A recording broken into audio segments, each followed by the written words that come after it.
Assalamualaikum warahmatullahi wabarakatuh. Di sini kami akan mempresentasikan hasil diskusi dari kelompok kami. Sebelumnya, saya ucapkan terima kasih kepada Bu Ruci selaku dosen pengampu mata kuliah audit investigasi. Selanjutnya, materi yang akan dipresentasikan mengenai operasi penyamaran. Adapun nama anggota kelompok kami, saya sendiri Nela Septiana dengan NIM 018, Nelly Septiani dengan NIM 017, Ervina Fernanda dengan NIM 058,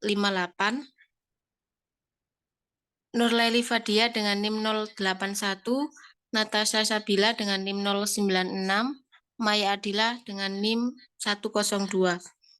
Untuk mempersingkat waktu, saya persilahkan untuk penyaji memaparkan materinya.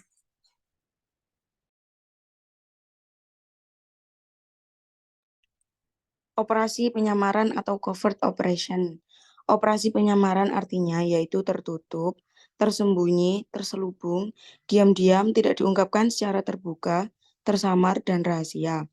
Operasi penyamaran membutuhkan keterampilan yang tinggi dan perencanaan yang matang. Operasi penyamaran tidak boleh dilaksanakan untuk memancing, menggoda, atau mengajak orang berbuat kejahatan.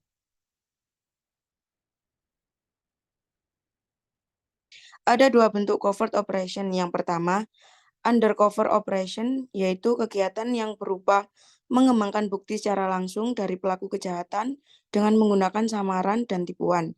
Yang kedua, surveillance operation, yaitu pengamatan untuk memastikan tindak tanduk pelaku kejahatan. Sebelum melaksanakan undercover operation, pemimpin operasi harus membuat memorandum atau catatan mengenai yang pertama, informasi yang sudah terkumpul yang menjadi dasar operasi ini. Yang kedua, informasi yang diharapkan dapat dikumpulkan melalui operasi ini. Yang ketiga, identitas tersangka kalau diketahui. Dan yang terakhir, para pelaksana yang berada dalam binaannya, dalam penjagaannya, atau di bawah kendalinya.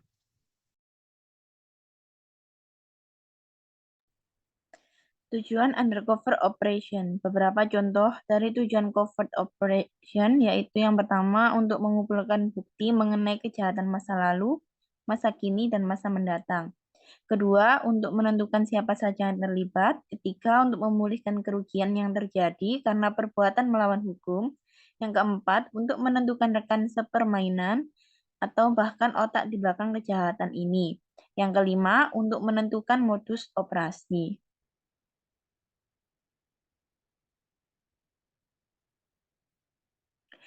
Beberapa masalah dalam melakukan covert operation yaitu di samping ketentuan perundang-undangan yang harus diperhatikan, covert operation merupakan kegiatan investigator yang beresiko tinggi dan sangat mahal.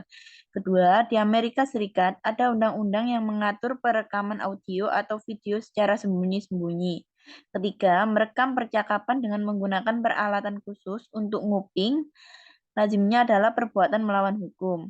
Yang keempat, merekam gambar dengan video tape atau alat pemotret di tempat umum seperti di jalan raya, di taman, dan seterusnya adalah artinya tidak melanggar hukum apabila orang di tempat itu tidak mempunyai harapan yang cukup layak bahwa tempat itu menjamin privasi. Dan terakhir, merekam seseorang atau beberapa orang dengan video tape di tempat umum bukanlah perbuatan melawan hukum, asal rekaman itu bukan untuk tujuan komersial.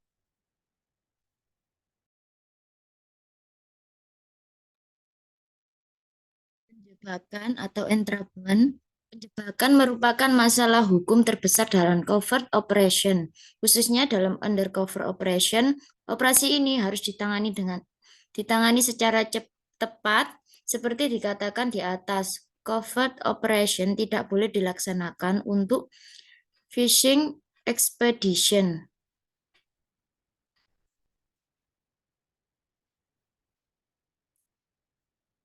Surveillance operation. Surveillance atau pengintaian adalah pengamatan terencana terhadap manusia, tempat, atau objek. Tempat atau objek biasanya merupakan prioritas kedua, yang utama adalah pengamatan terhadap manusia. Ada dua jenis surveillance, yaitu Yang pertama, pengintaian bergerak atau mobile surveillance. Pengintaian ini sering disebut membuntuti atau tailing atau membayangi atau shadowing. Yang kedua, pengintaian tetap, fixed surveillance. Pengintaian ini disebut stakeout atau plan yang bermakna tertanam. Pengintaian dapat digunakan untuk memastikan tempat tinggal, tempat usaha, atau lokasi lainnya di mana kejahatan diduga berlangsung. Pengintaian ini sangat bermanfaat untuk menentukan lingkup dan sikap kegiatan si pelaku. Dalam pengintaian yang longgar, loose surveillance, target tidak perlu diamati secara terus-menerus. Surveillance ini bahkan harus dihentikan jika target mulai kelihatan curiga. Sebaliknya, dalam pengintaian yang ketat, close surveillance, subjek atau target diamati secara terus-menerus, sekalipun apabila ia terlihat mencurigai adanya pengintaian. Yang diupayakan adalah menghilangkan atau mengurangi kecurigaannya.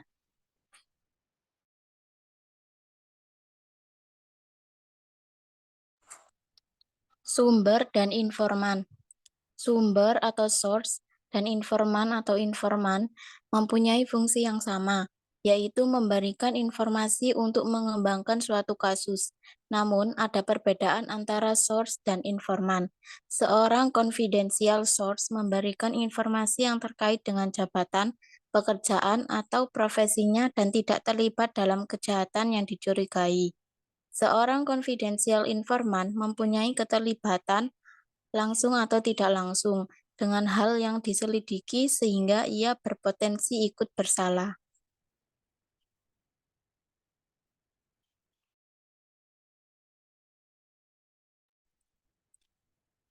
Ada 4 jenis informan.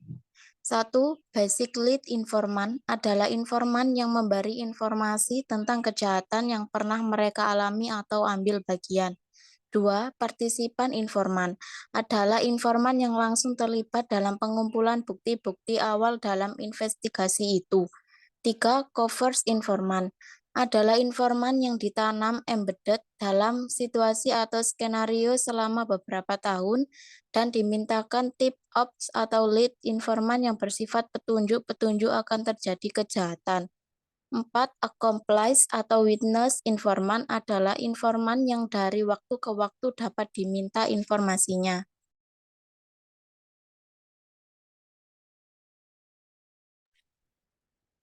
Pengguna operatif. Operatif adalah orang yang ikut dalam covert operation. Orang ini seharusnya dikendalikan lebih ketat oleh orang yang memimpin operasi tersebut. Ada kalanya seorang informan yang lazimnya sekedar menyuplai informasi akan dilibatkan dalam covert operation. Dalam hal ini, informan ini menjadi operatif. Yang perlu diperhatikan adalah seorang operatif tidak mempunyai pelatihan sama sekali atau kurang cukup untuk melakukan suatu investigasi. Karena itu, kegiatannya harus disupervisi secara ketat.